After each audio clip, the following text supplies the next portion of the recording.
Okay, so so let's just find the dantian. So the thumb in the navel and the fingers just underneath. So when you're sitting, they sort of reach down to the pubic bone.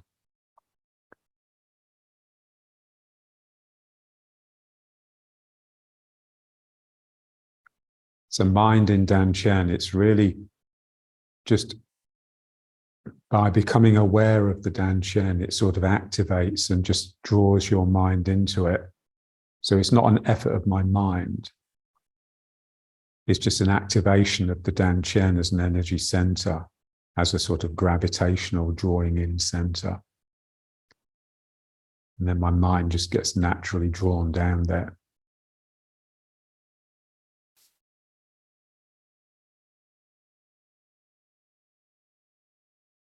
So the dantian has a certain mood. It's like a mood of sort of detached ruthlessness.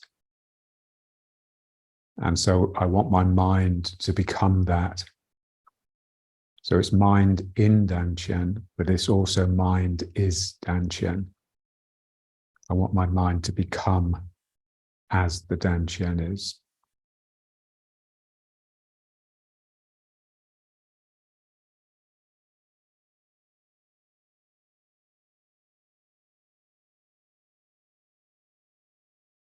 So the way I work on it, with my students is just to get sort of working on the belly muscles, so drawing in the belly, rounding out the back.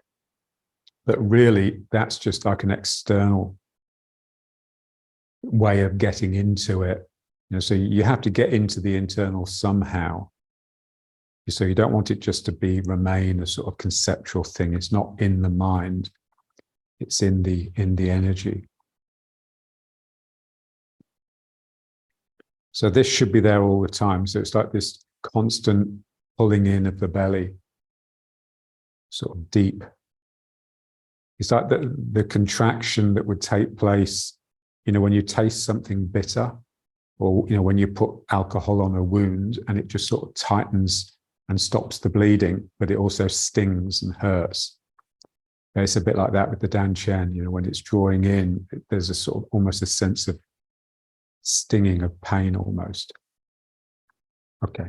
And now just bringing the hands just into prayer posture, but maintaining this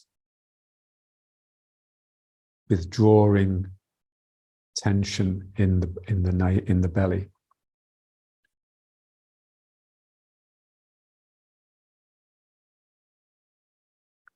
So when the mind goes into the points, into one of the dantians, then they tend to withdraw backwards. So they pull in towards the spine.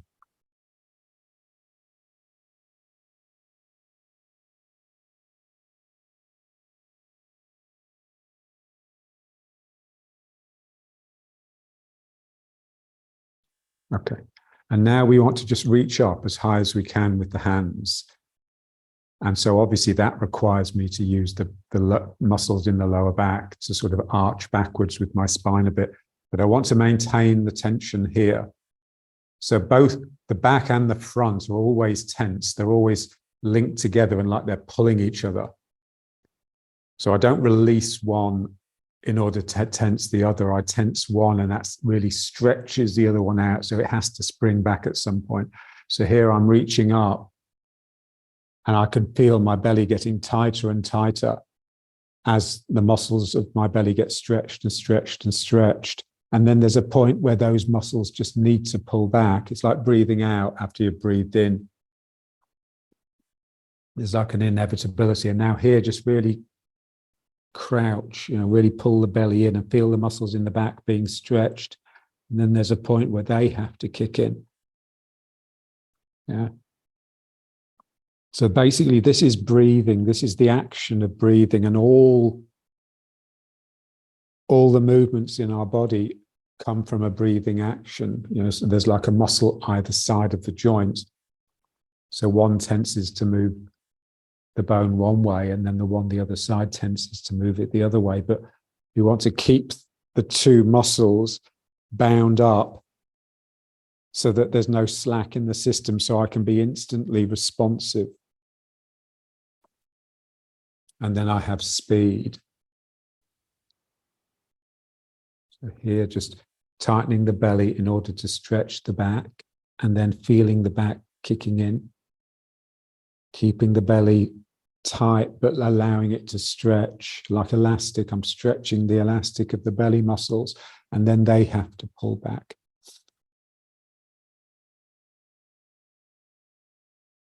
So this is mind continuous. Yeah. If you find yourself thinking to yourself, then you've lost this machine. It's now just a mechanical movement. It doesn't have this organicity, this sort of juicy two muscles tussling.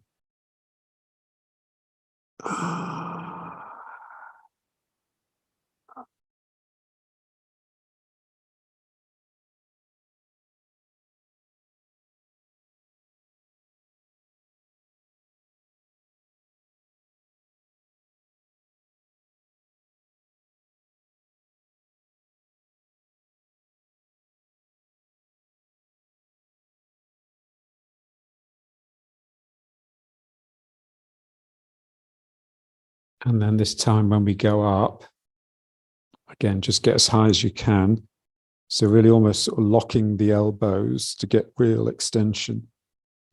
And then just bringing it down to the sides, yeah?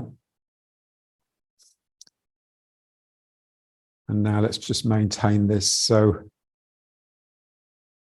this is almost like a sort of siphon effect. It's like right by having the arms out, you're just forcing energy to come up the spine and branch out from the shoulders down into the hands.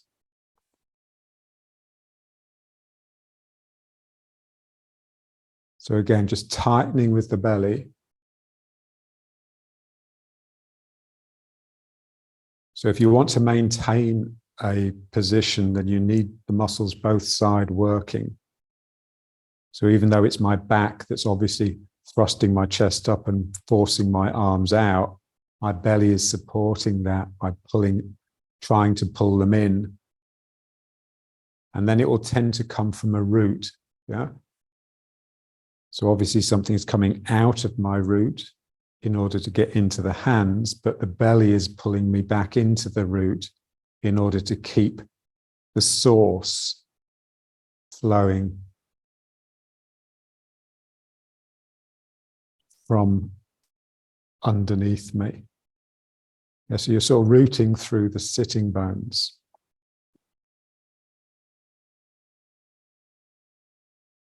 And then just turn one of the hands over. So now you've got a slight inequality or a slight difference between the two sides.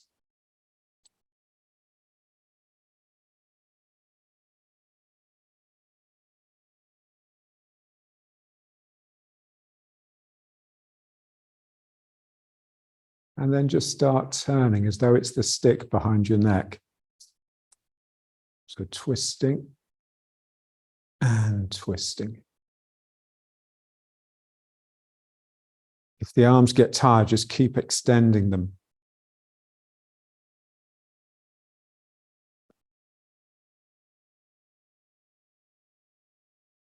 Keep the belly tight. So the belly's like your anchor,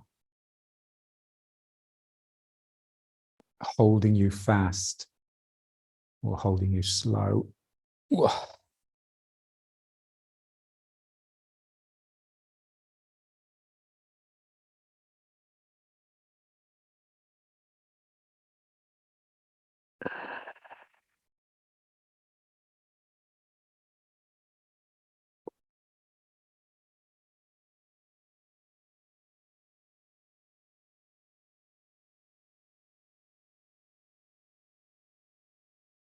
And then just bringing it back to the front.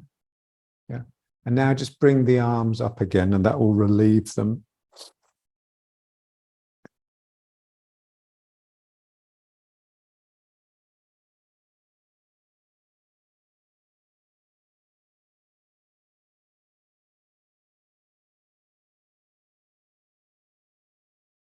Keep the belly tight. So it's the belly that we're not used to using. That's what we just need to get into. So reminding yourself throughout the day to just tonify those belly muscles and activate your Dan Qian just by putting your hand there, but your thumb in the navel. That's the best way, just to feel it. And now just bringing the hands back into that. And now turn the other hand over. So one hand is facing up, one hand is facing down. And now just as though it's the stick and just the tilting one.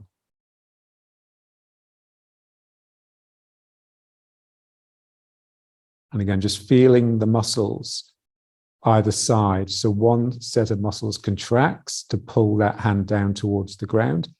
And the muscles the other side are stretched by that action.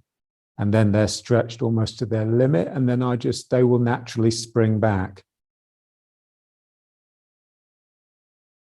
So I stretch the muscles, which are elastic, and then they pull back. So it's barely any effort to start them working because they want to pull anyway. I just release the muscles that are contracted on the other side. And the muscles that are stretched will naturally just pull me back up.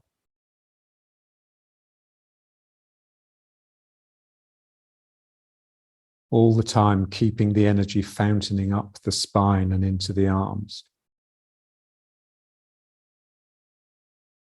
Wow.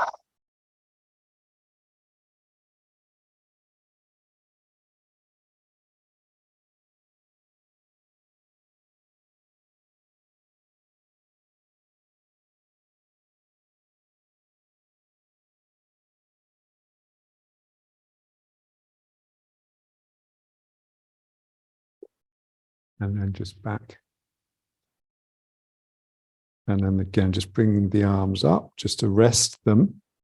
Yeah, so rather than dropping them down, which would be a sense of failure, almost like, oh God, thank God for that. That's what we just don't want to get into. That's the wrong sort of relaxation.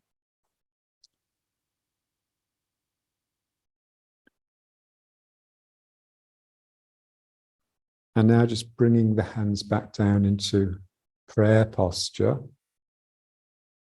And just trying to get the forearms sort of horizontal. So the line between your elbows is straight through the arms. Okay, now let's just turn the head a few times. Just start off with not much movement and gradually stretch it.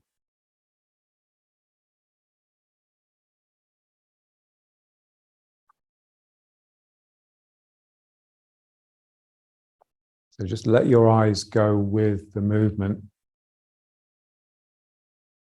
But feel just how different the two sides of your body feel when you've turned the head to one side.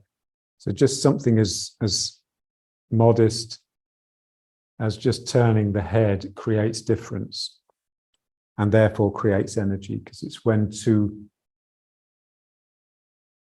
different things equilibrate, that's when you get energy.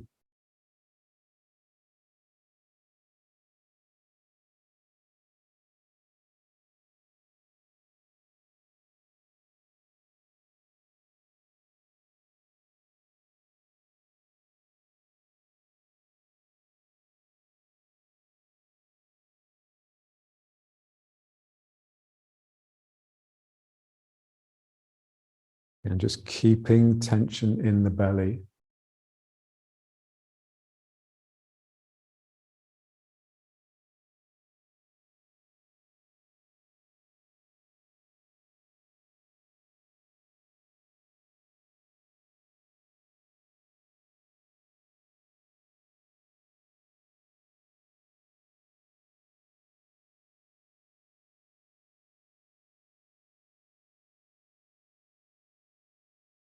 Good.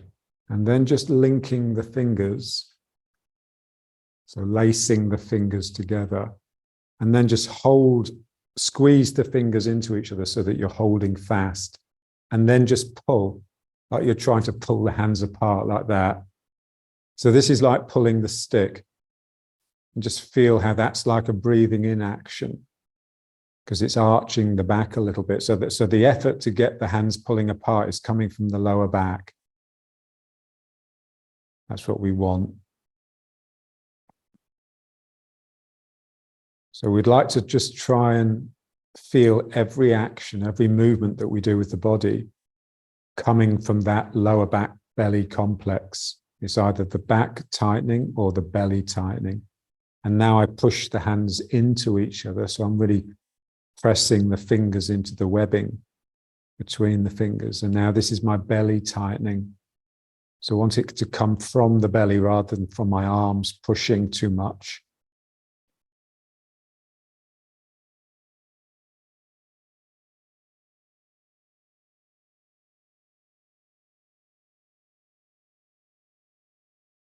So this would be pushing the stick. And then just gripping again in order to pull them apart. So there's a sense of inflation, like your body is inflating with energy.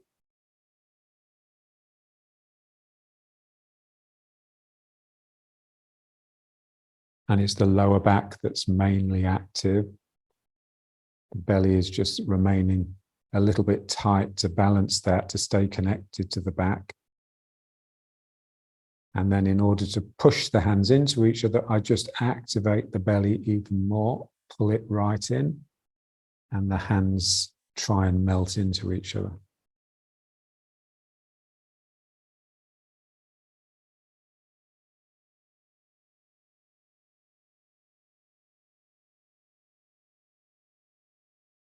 Okay, now let's try the same thing, same idea, but without actually gripping. So now just putting the fingers together, like you're making a house. So just the fingertips touching. And now pressing them into each other, but very, very gently, like we're just squeezing very gently, almost like you're just relaxing to try and let the fingertips melt into each other. And again, that's coming from the belly, but very gently. So the belly is sort of tightening, but almost like the tightening is not happening in the body, but more in your mind and your energy.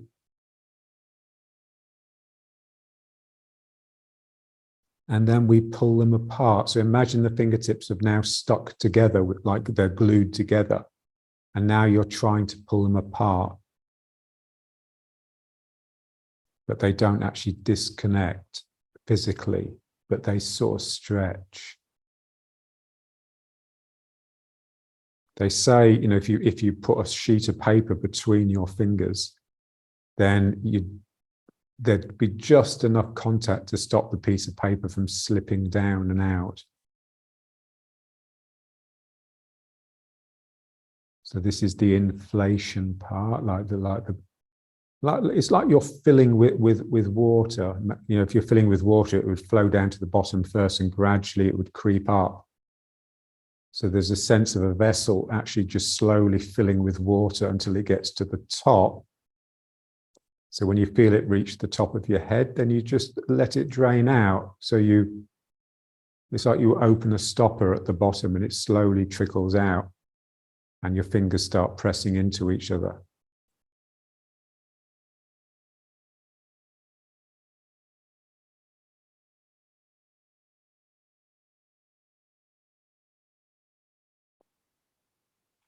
But again, just trying to get the belly just a little bit active. Yeah. So the belly is sort of assisting the drainage out of the system. And then when it's got to the bottom, you just put the stopper back in and now it fills up. So now just pulling the fingers apart and just slowly letting this vessel fill.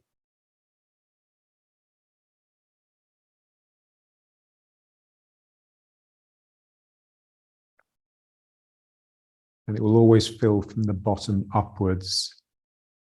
And the fuller it gets, the more pressure the weight of that water is exerting on your midriff, on your waist area. So your belly has to stay a little bit tight to just maintain that belt Otherwise, the front is liable to burst and then all the water will flow out.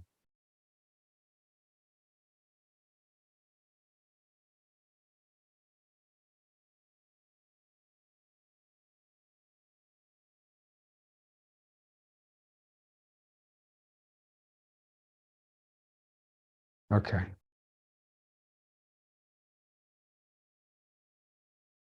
And then just moving from leg to leg with the gentle sort of figure of 8 action.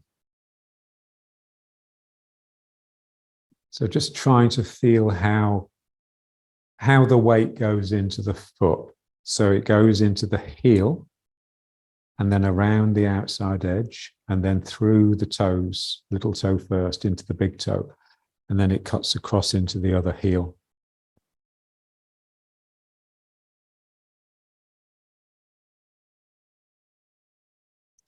So this is how the weight goes into the foot in Tai Chi, especially if you want to take the other foot off the ground. It's important to get into the outside edge. Otherwise, you'll always feel as though you're falling into the foot that's come off the ground. So you'll fall into it as it hits the ground rather than come into it around. So to come into the foot, we turn, but the turn is very gentle.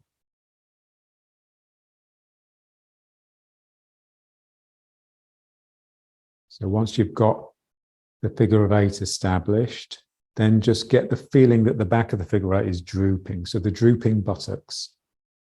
My buttock is falling down, and then the front comes up. So the buttock is drooping, but also the hamstring is tightening. So again, I don't want to sink by simply releasing my quads a little. I sink also by tightening my hamstring a little. So again, the hamstring and the quad are like the belly and the back. It's a system. And I want to have them both a little bit tight, otherwise the system's not responsive. So it's really difficult to get to activate the hamstrings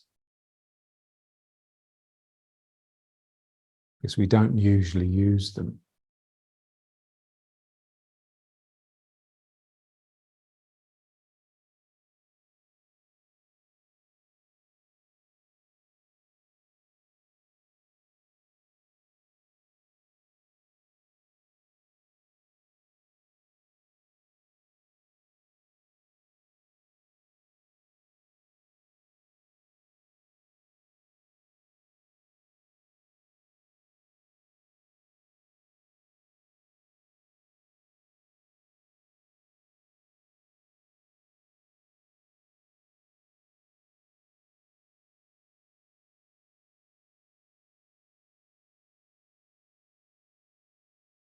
So I'm trying to bend the leg, and that draws me into the foot.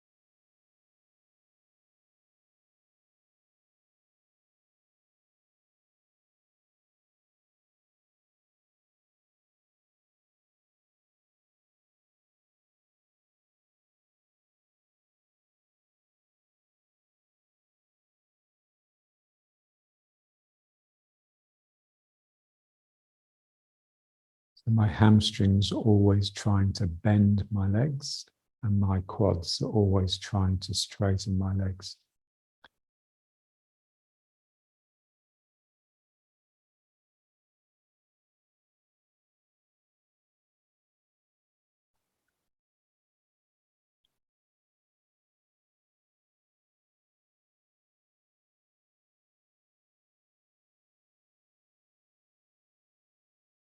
Okay. So once that's established, now we just breathe. So now just getting this complex working, the lower back, belly, whilst we're standing. So this is the back tightening, but the belly remains taut, but it stretches, and then the belly just tightens up. It's almost like there's a sense of relaxing into the pull. You just relax the elastic, then it will pull back into itself. But then there comes a point where it has to contract even more than it wants to. So you really have to then grit your teeth and pull in. And then here, this just happens naturally. And then to get it to go anymore, I've really got to grit my teeth and just tighten those back muscles. And then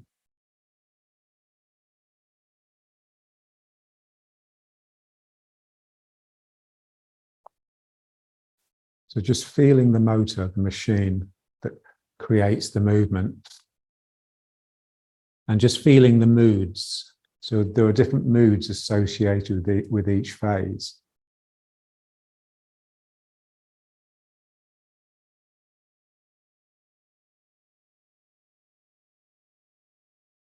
So there's 4 obvious phases. Really tightening the back muscles and stretching the front muscles, and then just relaxing that, and the front muscles will just go back to their normal size. And then really tightening the front muscles to stretch the back muscles. And then they will relax and pull back, and then pulling them even more. Ooh.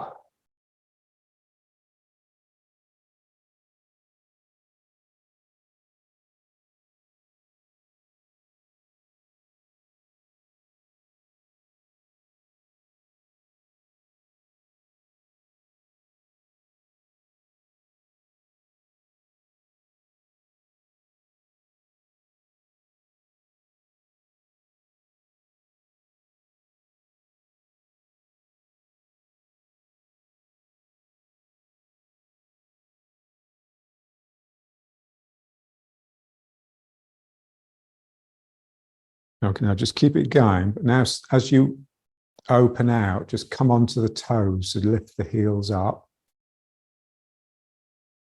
And then as you start pulling back in, slowly rock back into the heels.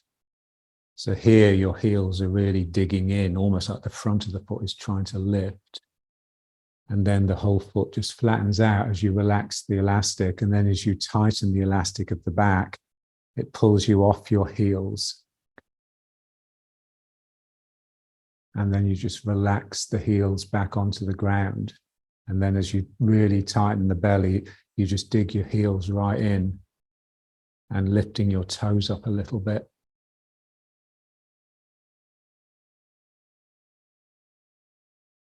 So the front of the foot, the toes are for spirit, for the energy coming up and out.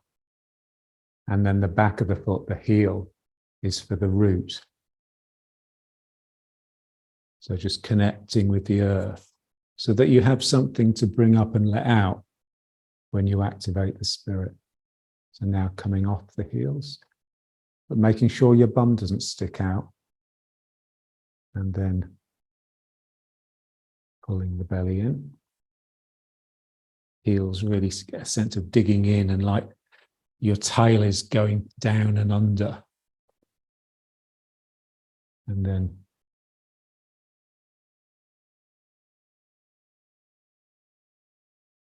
onto the toes, and then just, so it's almost like you're going backwards. Your back is trying to go as far back as possible. So the head has to come forwards and the tail has to come under to balance it, to stop yourself from falling backwards. And then here you're really pushing your chest forwards, like your spine is trying to come far forwards. So the head needs to lean back a little bit, and the tail. Ooh.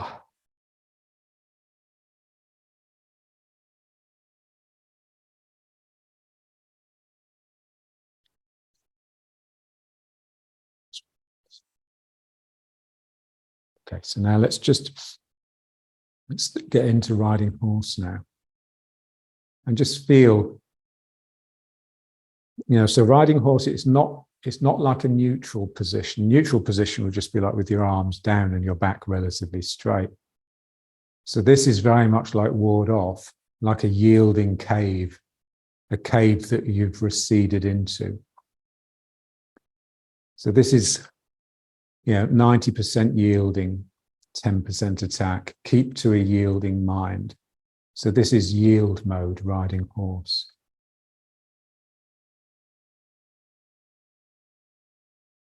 Okay, now let's just feel the equilibrium. So in Tai Chi, they have the 5 directions, so step left, step right, step forwards, step back, and then what they call central equilibrium, which is really up and down. You're in the middle, but the body can move up and down. But of course, we don't move up and down in Tai Chi. We try to stay at a level, but we want to feel that that is not a locked level. It's I'm sinking, but I'm also straightening, and those two forces have just equilibrated, but they're quite different. So in a very simplistic level, I can just think in terms of my sinking being a release to gravity. So that will tend to bring me down and spread me out, partly because my feet are wider than my shoulders, and partly because that's just relaxation. It's just like a letting go, and everything just dissipates and moves away from a coherent center.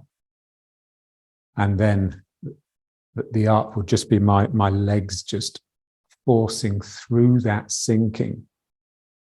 Yeah. So one sense of like down is the passive, and then the up is the active. Yeah. But then, later on, everything becomes active. We don't want anything to be passive. But you have to be really relaxed for that. Otherwise, you just seize up.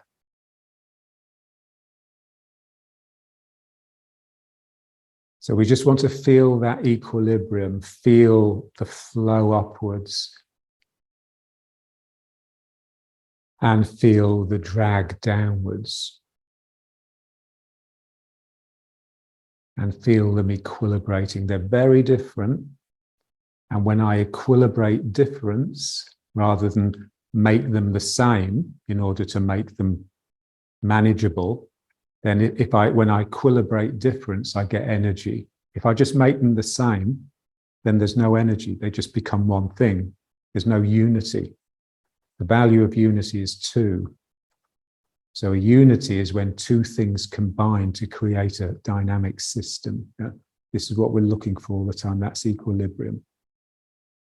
Okay, now we can feel this equilibrium better just by coming off the heels. But still get the sense that this is coming down. So when you come off the heels, your heels coming up tends to stick the bum out. So we just let that happen, but then just drop the sacrum through it and just feel the tremble.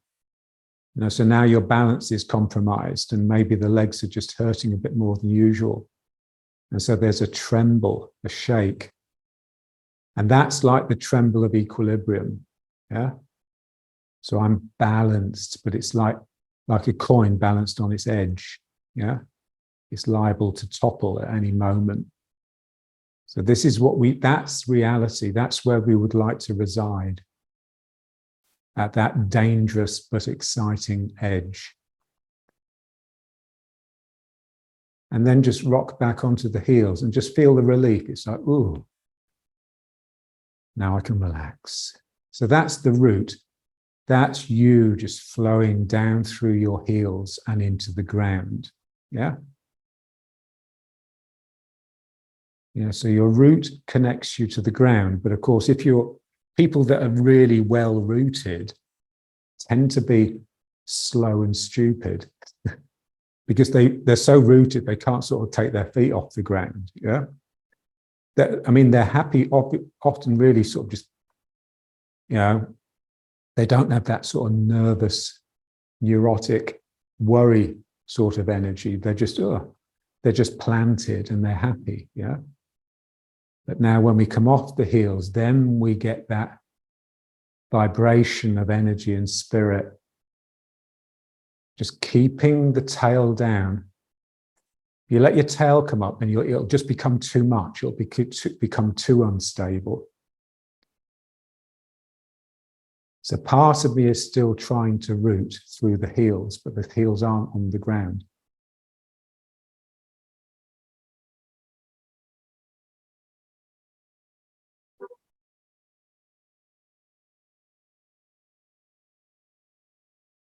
And then just putting the heels down and just rocking back into them. And just feel you have to reach forwards to get into the heels, otherwise you'll fall backwards.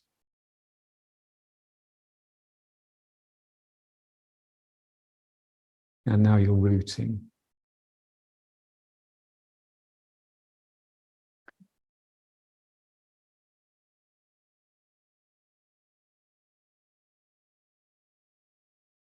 Okay. So Tai Chi is really all about equilibrium, all about balance. You're balancing yin and yang. So here we're balancing the down of gravity with my own strength that's trying to push me up from the ground. So now we want to just look at the equilibrium between my left side and my right side. So standing in riding horse, where you've got the feet wide up and your shoulders will tend to, this side will want to fall into this foot and this side will want to fall into this foot. So there's a sense of almost like a gap opening up down my midline. And I just want to encourage that and get a sense that the two hands are sort of independent of each other. They're not locked into a equal, samey system. Yeah. And then we get into that by turning. So the equilibrium between the two sides, it's not so much this, because this is just a bit of an effort. It's one, I'm really having to push with one leg to get out of it. It's more a turn. Yeah. And so let's just turn a little bit, but keeping the arms in, ward off. So feeling this term not coming from you controlling the waist, but from the two legs cooperating with each other to produce the turn.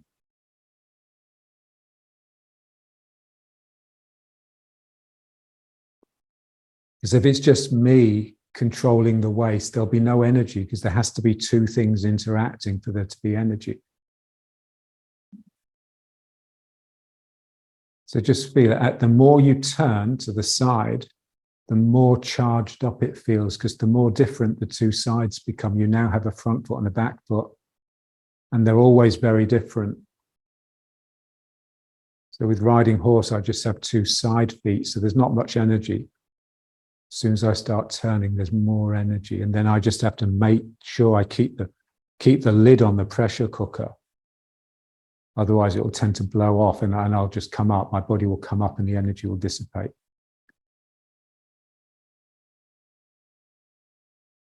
All the time, just keeping mind in Dan Qian if you can. So in other words, that tightness, that sense of coherence in the belly.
And then just bring it back to riding horse.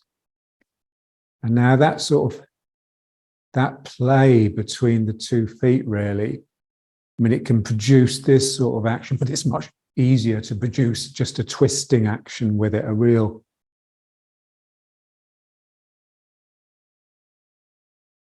sort of shake here. So again, to get that, you really need that sort of tightness in the belly.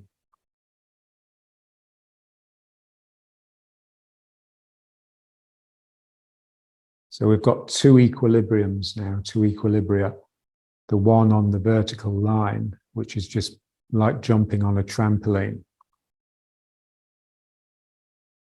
And the turning one, which is just the turning moment around the axle of the spine. Yeah. And that's just the equilibrium between the 2 sides of my body. And now we want to feel the 3rd equilibrium, which in a sense is the most important if you want to get into the sort of mysterious aspect of energy, the sort of energy that John was interested in. And that's the difference between your front and your back. So they're talking a lot now about the bilateral mind, so the 2 hemispheres of the brain, the left brain and the right brain. So the left brain being responsible for looking at things in detail, separating them in order to, like taking the machine apart to see how it works, yeah? And the other side of your brain is putting the machine back together again, not just seeing how it works as a unit, but how it interacts with everything else, yeah? So this sees the bigger picture, this sees the detail. Obviously, they're both very important, but what tends to have happened is that this has taken over. So there's no equilibrium now in our own mind. This has colonized everything.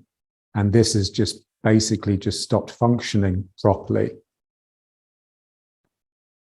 And so that's the way the psychologists see it. Now, John, he never talked about left brain, right brain. What he talked about was front brain and back brain. So the front brain is more like what the psychologists call the left brain. So it just looks at things, sees, it can analyze, it can think, it can talk, it's got language, yeah? And it's very sort of conceptual, yeah? So it's not that good at actually just relating and functioning within this really complex environment of connections. Whereas the back brain, it's like the part that we share with the most primitive creatures, yeah? Almost reptilian, yeah? So if you think the reptile brain is the very middle, and then the more you go back, the more it becomes like the protozoan brain, you know? So it's really, really primeval. And it's not just the back brain, it's the back of each of the centers, so the min meng, the back heart, and the whole back, the hamstrings included. So we want to feel that. And the problem is that, it's like when you say to someone, mind in the Dan Chen, yeah, it's just, they can't get it right because they've got the wrong mind, yeah. And so you have to be able to partition your mind. So you have to be able to just quieten down the left brain or the front brain and just almost like enclose it, lock it in a room so that the other brain, the back brain or the right brain, can just come out because it's just hiding. It's just bored all the time because we've created an environment where we don't need it. Yeah. So an environment full of distractions, yeah, which this loves, because it loves going from one thing to the next. Look, what can I look up next on YouTube or Google or whatever? Yeah. And this just gets totally bored by all that. So it just goes to sleep. Yeah. So what we want to do is actually send this side asleep, or at least lock it up, teach it how to be quiet and still, so that this can sort of just come out like a timid creature that when it sees it's safe, it will come out.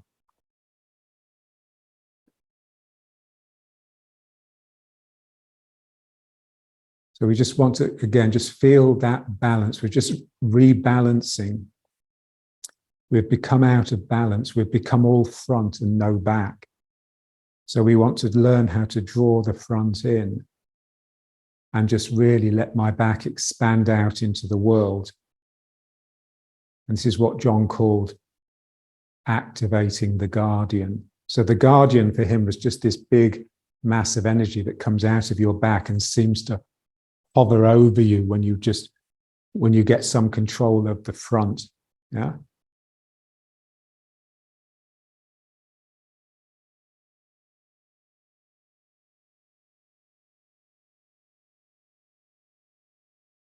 And so what we don't want to do is do what we normally do, which is confuse the two minds. Yeah.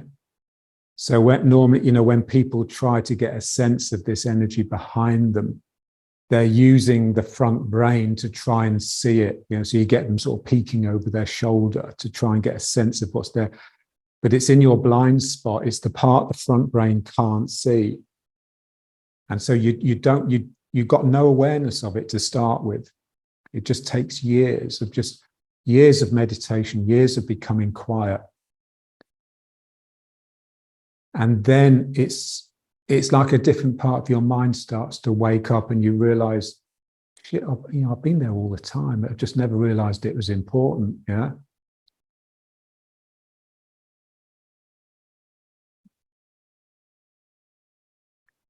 So that's the third equilibrium between the front and the back. It's the most difficult because we don't appreciate just how much we have to limit this or this. Yeah. How much we have to reel in the thinking, talking mind, and how much time it takes for the other mind, the big mind, to really come into its own. But it's only then that you do get a real sense of energy. Otherwise, energy is always just the energy that does work, the energy that comes through your body to lift something or whatever. John wasn't interested in that in the slightest, yeah.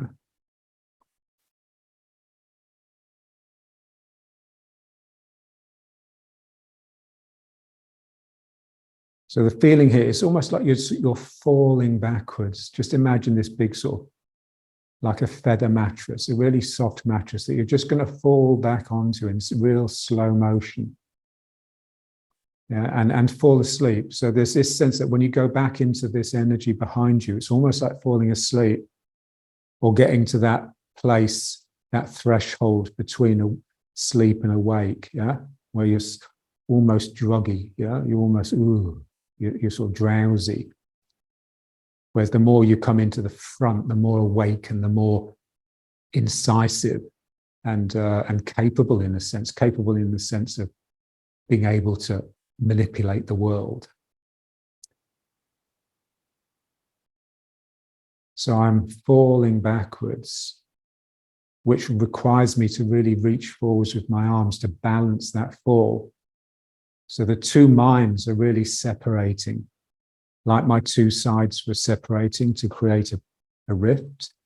My two minds separate in order to produce almost like a partition between them so they can do their own thing but not confuse each other.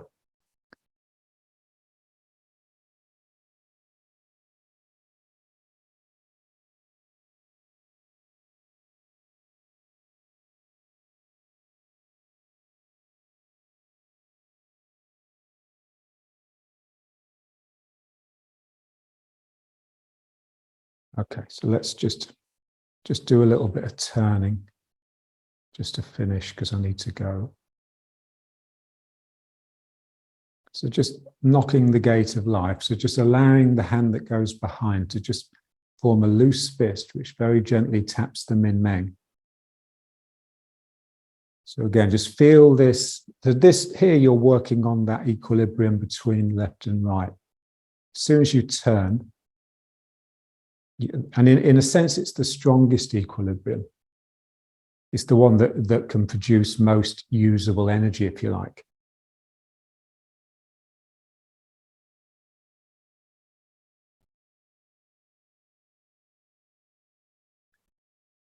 So I'm making the two sides different, really clenching these toes and opening these toes, clenching a fist and opening the other hand.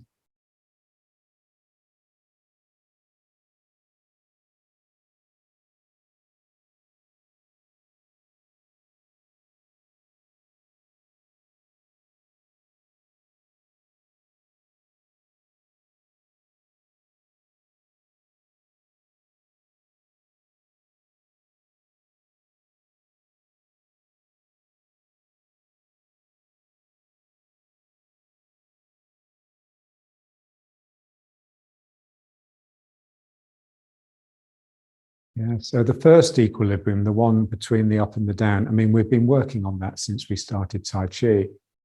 So that's always there in the background. It's basically stopping you from coming up and down. Yeah. So instead of coming up and down, we equilibrate the up and down.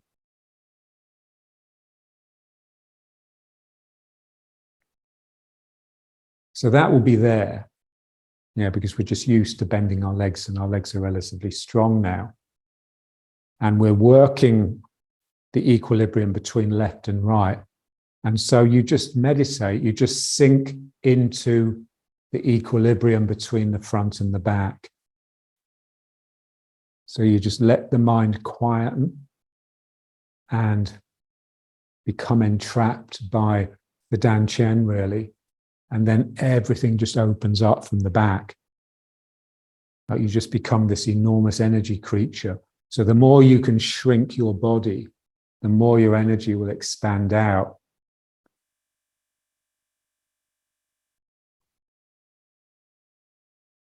And we just want to just fall into that. And the longer, you know, it just becomes a meditation.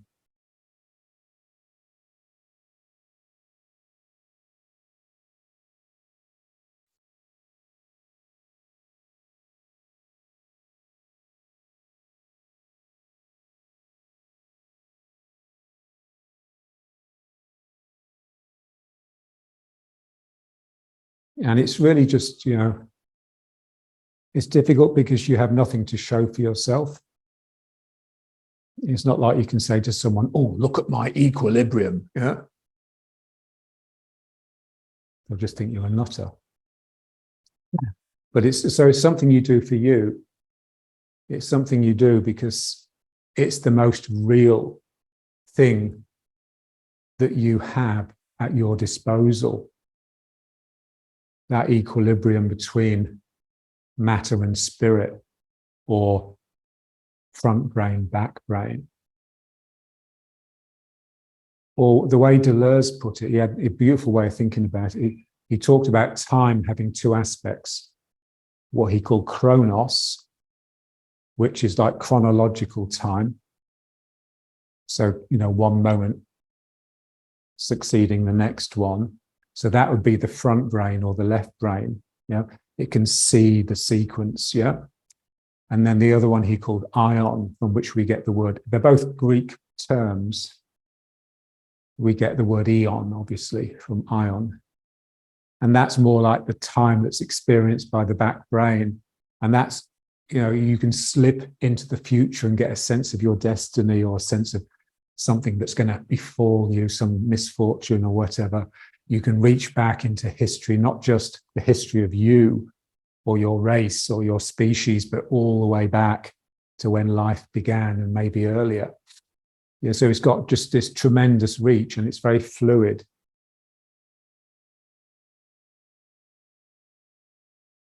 That's the thing that John was most interested in, is time. He was always saying he was going to write a book on time. Of course, he never did. Yeah, but I can't hope to get a feeling for ion with my chronological mind. This is the problem. This is the problem with science and with any sort of Western way of looking at things. You know, it uses a part of the mind that obliterates the reality it's trying to investigate. Yeah. And yet you can't tell them that because it just sounds very woolly. Yeah.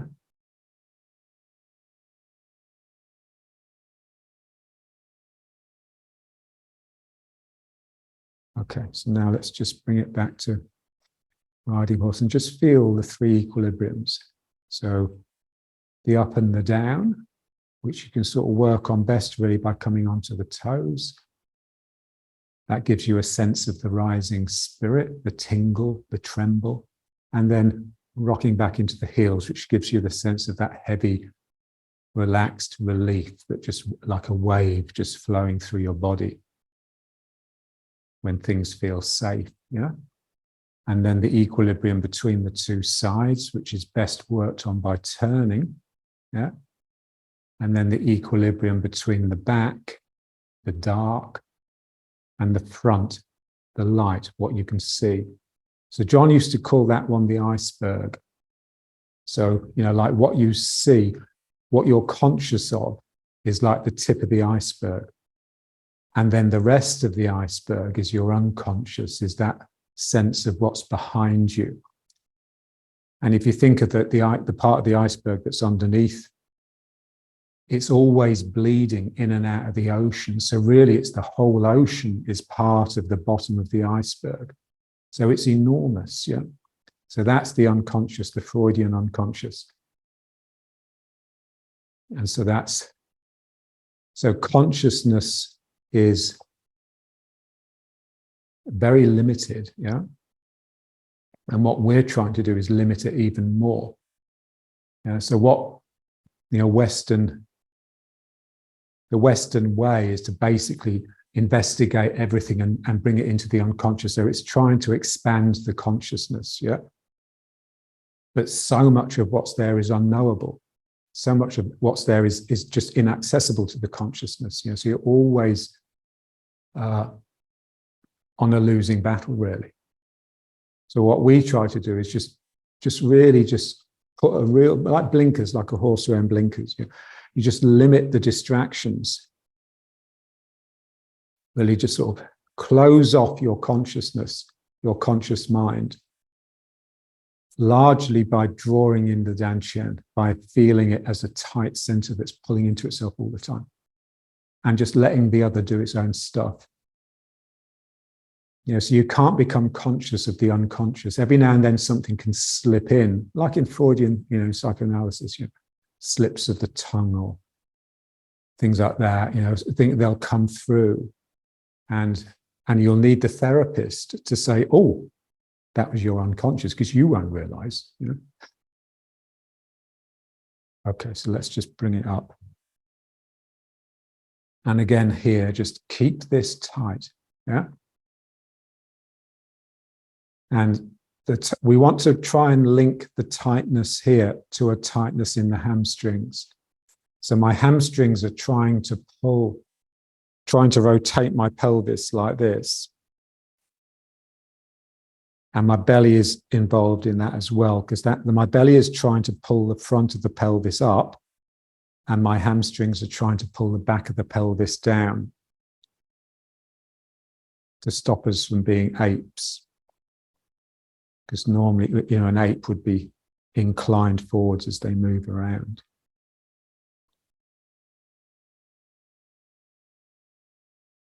So if you think of a gorilla, the gorilla's sort of like this, with its fists on the ground. So when it's walking around, it's almost like 4 feet, yeah? And so when does the gorilla do this? Yeah? Bring so much tension here that it rears up. It only does that when it wants to be aggressive, when it beats its chest or gives a display or has a fight, yeah? So that's basically our posture, yeah? So the posture of human beings is basically aggressive. We've reared up the chest in order to confront the world and do battle. And then to create civilization, to create the possibility of humans living peacefully together, we've had to crush the spirit so much.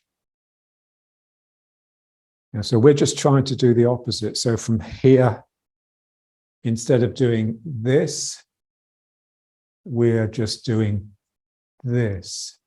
Yeah. And then you can get real heart to heart. So you want your heart not just to be an aggressive thrust forwards, but to be a yielding center, a center that can draw the world in.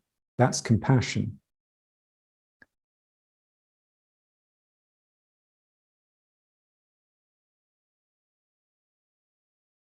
Yeah, and you can just bring the hand here, and that just helps you feel the belly. So what we're trying to do is totally revolutionary, fundamentally revolutionary. Yeah. And it's not compatible with normal middle-class society.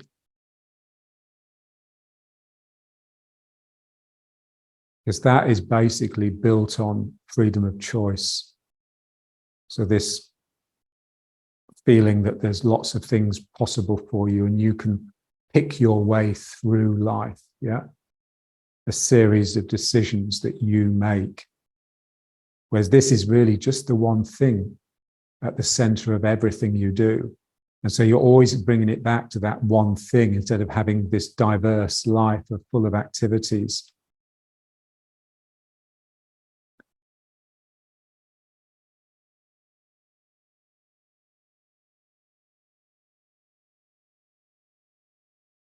John used to say, you are truly blessed to know you have no choice.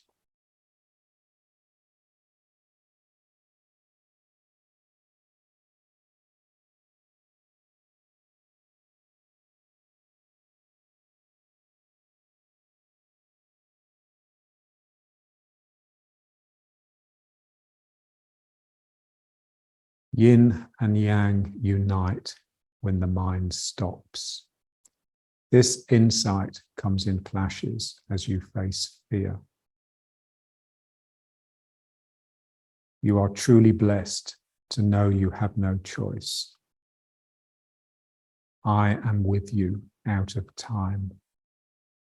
So that was one of John's poems. I think there's a line I've missed. It will come to me later in the day.